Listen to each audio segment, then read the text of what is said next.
Todo dia de segunda a sexta, almoço com Luiz, um vídeo novo para você sempre por volta do meio-dia. E se você gosta desse trabalho, se inscreve no canal e ativa as notificações, todas as notificações, para não perder os próximos vídeos. Já digo para vocês que vou trazer questões aqui, tá? Questões que podem aparecer na prova da PRF, quebrando as bancas é isso, é 191% focado na PRF.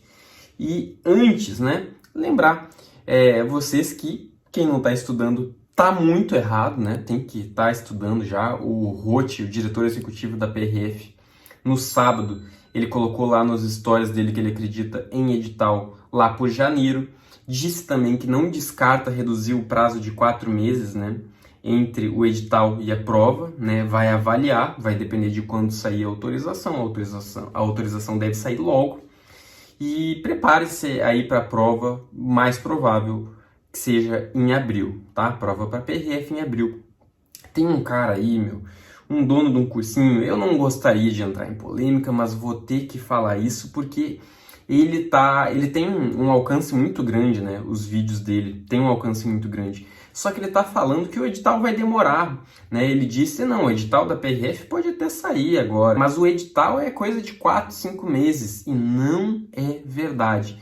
O diretor executivo da PRF já disse mais de uma vez que, saindo a autorização, logo em seguida vem o edital. A PRF já está com o edital pronto, né? Pronto não quer dizer que não faltem ajustes, né, pessoal? A banca ainda não foi formalizada, então vai ter ajustes. Mas o esqueleto grosso do edital já está pronto. A parte da PRF já foi feita, entendeu? Entendeu? Você entendeu, velho? Você tá brabo? Eu tô brabo. Então, se preparem para uma prova em abril. Situação aí do vírus, né? Pode fazer com que atrase a prova? Pode, né? A gente não sabe como que vai estar o Brasil até lá. Pode ser que atrase. Mas não contem com isso. Não contem com isso. Estudem, porque o edital não vai demorar, tá? Edital lá por janeiro, por fevereiro. Não escutem comentários de pessoas falando, não, prova lá para setembro, para agosto. Cara, se você contar, né, ficar contando com um prazo desse, você vai se dar mal, tá? Estejam avisados. Olha só, eu estava assistindo essa série aqui, Por Dentro das Prisões Mais Severas do Mundo, e eu acho interessante, tá, trazer coisas assim, porque isso vai fazer com que vocês memorizem e não esqueçam nunca mais esse assunto. Então eu vou soltar aqui um trecho dessa série, vocês vão ver um senhorzinho contando a história dele. Depois que ele contar a história dele, nós vamos cair para dentro do direito penal e vocês vão memorizar, vão fixar esse conteúdo, e se cair na prova, vocês vão lembrar de mim e não vão errar a questão. Então acompanhe esse vídeo até o final, depois vou trazer as questões. Olhem só, olhem o que ele vai contar. Jose, why are you in this prison? Pues me agarraron por narcotráfico. Forgive me, but you seem a little bit old to be a mule. How did you get involved in becoming a drug Foi mule? preso por tráfico de drogas. Mi problema fue que yo soy mecánico. Yo soy mecánico en Guadalajara. Entonces arreglé 2, 3 carros a una persona, y me invitaron a ir al Distrito Federal, a México. Arreglaron unos carros y allí era un grupo denominado Los Zetas. Entonces me llevaron a su casa, me bajaron a un sótano. Entonces estaba un muchacho adelante de mí. Le dijeron que tenía que viajar a Colombia y él dijo que no. Agarraron un machete y le decapitaron. Se llevaron su cuerpo y todo quedó regada la sangre. Entonces, eso fue el lunes. El martes me dijeron, usted va a tener que viajar, o quiere que le pase lo mismo. Le dije, yo viajo. Isso aí se passa na Colômbia, tá? Esse episódio se passa na Colômbia. Como vocês viram, né? Ele foi forçado, né? Ameaçaram ele, ou você nos leva, ou então a gente vai fazer com você o mesmo que a gente fez com o outro, né? Então, ele decidiu levar, né? E aí acabou sendo preso por tráfico de drogas. Agora, a gente vai tratar de um assunto aqui que pode aparecer em prova, que é a coação irresistível. Ele foi coagido a cometer um crime, né? Ele foi coagido. Ele tá lá preso, né? A gente não sabe se o que ele tá falando é verdade, né? Se ele de fato sofreu essa coação ou se ele simplesmente não teve um bom advogado para fazer a defesa dele. A gente não sabe, tá? Mas eu vou tratar aqui no plano teórico o que aconteceria com ele no plano teórico à luz do direito brasileiro, tá bom? Coação irresistível, né? É um dos tópicos aí que eu acho importante que vocês saibam para a prova da PRF. Caiu, inclusive, no curso de formação da PRF de 2014, o curso de formação que eu fiz, teve na prova lá, que foi elaborada pelo CESP, uma questão disso daqui. Então, fiquem ligados. E agora, vejam essas questões aqui que eu selecionei para vocês. São 5 questões. Deem um pause no vídeo e tentem resolver aí por conta própria. E eu vou seguir aqui com o nosso vídeo de hoje e espero que até o final do vídeo, espero não, né? Vai ser assim, vocês estarão habilitados para responder essas 5 questões e não vão errar nunca mais nada disso daqui em prova, tá?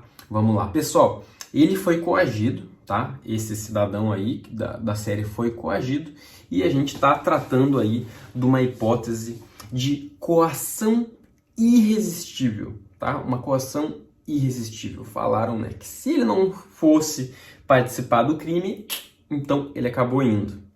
Olha só, na coação moral irresistível, foi o caso dele, coação moral irresistível, o agente é impossibilitado de agir de forma voluntária por conta da coação de ordem moral. Tá? Foi uma ameaça, tá? Entra nesse caso aí de ordem moral. É a vis compulsiva, né? É um termo que pode aparecer em prova também. Vis compulsiva lá do latim, certo? Olha só, o que é importante que vocês memorizem, que é isso que vai cair em prova. Na coação moral irresistível, é a culpabilidade que é excluída em razão da inexigibilidade de conduta diversa. Vocês devem memorizar isso. Coação moral irresistível exclui a culpabilidade. Por que exclui a culpabilidade? Em função da inexigibilidade de conduta diversa. O que é isso, pessoal? Qualquer um que fosse colocado na situação dele, inexigibilidade de conduta diversa é isso. Qualquer um que fosse colocado na condição dele, um ser humano normal, o cara ia ficar com medo também e ia acabar cedendo ao pedido dos criminosos. Por quê? Por medo, né? É um medo. Então, isso é inexigibilidade de conduta diversa.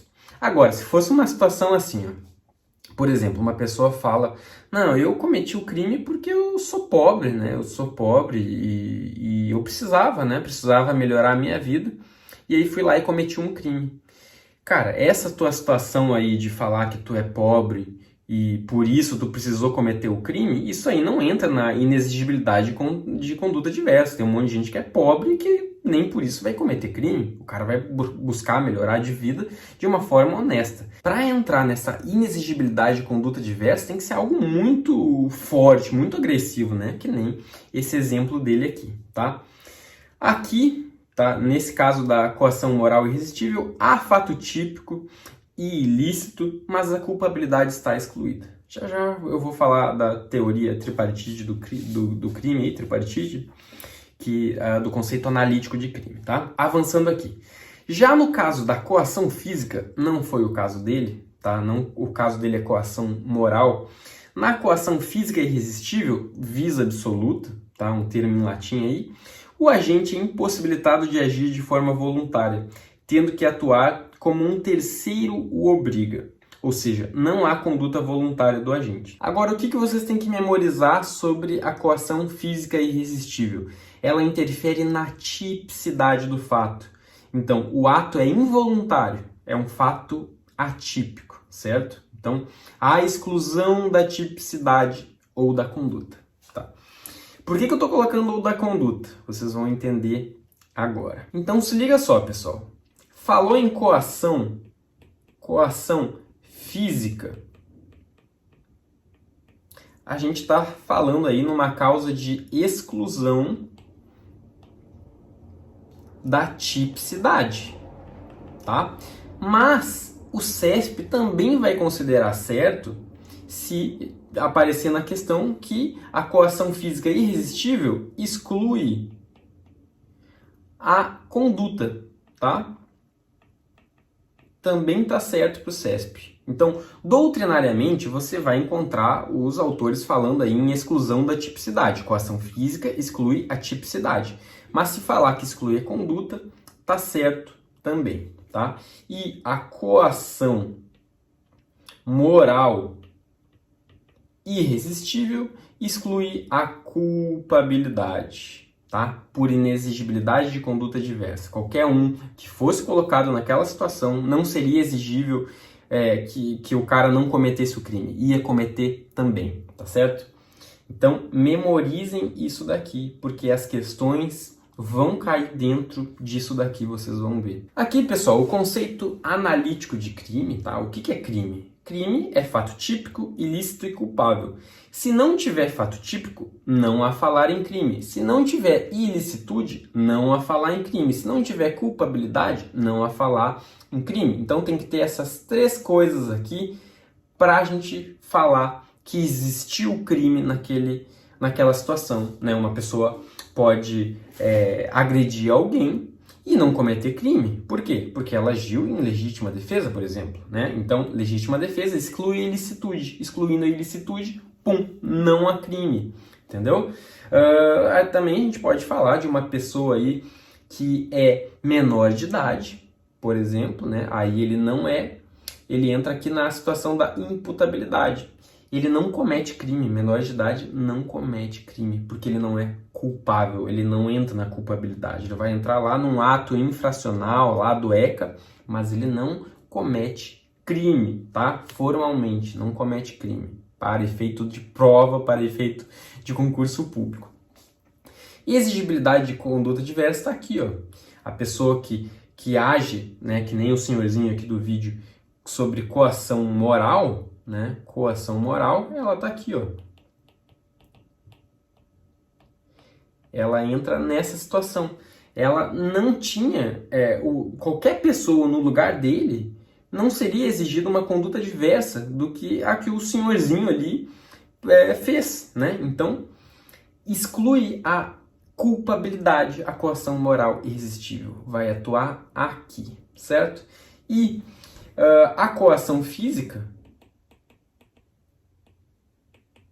entra aqui, pessoal. Entra aqui na tipicidade, tá? Exclui a tipicidade, alguém que é coagido fisicamente. Eu vou dar um exemplo, né, de coação física, eu não dei um exemplo. Imagina que uma pessoa obriga você a atirar contra alguém e ela vai lá e espreme o seu dedo no gatilho, né? Faz você pegar a arma na mão e vai lá e força fisicamente você a puxar o gatilho e matar uma pessoa, né? Foi uma coação física. Você não foi um ato voluntário, né? Você não tinha dolo para praticar aquilo. Alguém forçou fisicamente você. Então exclui a tipicidade. Só que como não tem dolo, por isso que o CESP também considera correto se a questão falar que exclui a conduta, tá? É dentro da conduta que está o dolo, certo? Dolo está aqui, ó. Conduta, aqui está o dolo, culpa, tá? Então, se falar coação física exclui conduta, tá certo. Se falar que exclui a tipicidade, tá certo também. Agora vamos para as questões. Olha só. A coação irresistível que constitui causa de exclusão da culpabilidade é a coação moral. Tá certo? É isso aí. A coação moral é que exclui a culpabilidade. Porquanto a coação física atinge diretamente a voluntariedade do ato, eliminando, se irresistível, a própria conduta. É isso aí, coação física exclui a conduta. Eu disse para vocês que o CESP vai considerar correto quando falar que a coação física irresistível exclui a conduta ou a tipicidade, tá? Então essa aqui está certa, beleza? Avançando. De acordo com o Código Penal, a incidência da exclusão da culpabilidade na coação irresistível ocorre apenas nos casos de coação física ou vis absoluta. Não, né? Tá falando aqui que coação física exclui a culpabilidade. Não, tá errado. Uma vez que na coação moral há apenas redução do poder de escolha da vítima. Não, isso aqui tá errado, tá? Tá errado. A coação física não exclui a culpabilidade. ela vai excluir o fato típico, né? Excluindo a conduta ou a tipicidade. Tá errado. Essa aqui caiu na PF, né? Pra gente da PF. A coação física e a coação moral irresistíveis afastam a própria ação? Não respondendo o agente pelo crime, tá? De fato, ele não responde pelo crime. Em tais casos, responderá pelo crime o coautor. Olha, é verdade, tá? Que vai responder o coautor, porém, a coação moral não afasta a própria ação. A coação moral não afasta a ação. Ela afasta lá a culpabilidade, né? Quando a gente fala em ação, é conduta, tá? A coação moral, ela não age lá na conduta, ela age na inexigibilidade de conduta diversa. Então, essa aqui está errada, tá? Está errada, porque falou que a coação moral afasta a própria ação, e não. A coação moral afasta a culpabilidade por inexigibilidade de conduta diversa, tá? Por isso ela está errada. Joaquim, penalmente imputável, praticou sob absoluta e irresistível coação física, tá? Coação física irresistível, crime de extrema gravidade e hediondez. Nessa situação, Joaquim não é passível de punição, porquanto a coação física, desde que absoluta, é causa excludente de culpabilidade. Não exclui a tipicidade ou a conduta, tá? Então tá errada também. E a última, por caracterizar inexigibilidade de conduta diversa, a coação moral ou física exclui culpabilidade do crime, né? Quando botou física aqui, aí deixou a questão errada. Estaria certo se, né, tivesse riscado, tivesse falado só da coação moral, mas colocou a física, aí invalidou a questão, tá bom? Por hoje é só. Se vocês gostaram desse vídeo aqui, comentem aí se vocês querem mais vídeos nesse formato aqui. Tamo junto, grande abraço, amanhã eu tô de volta. Tchau, tchau.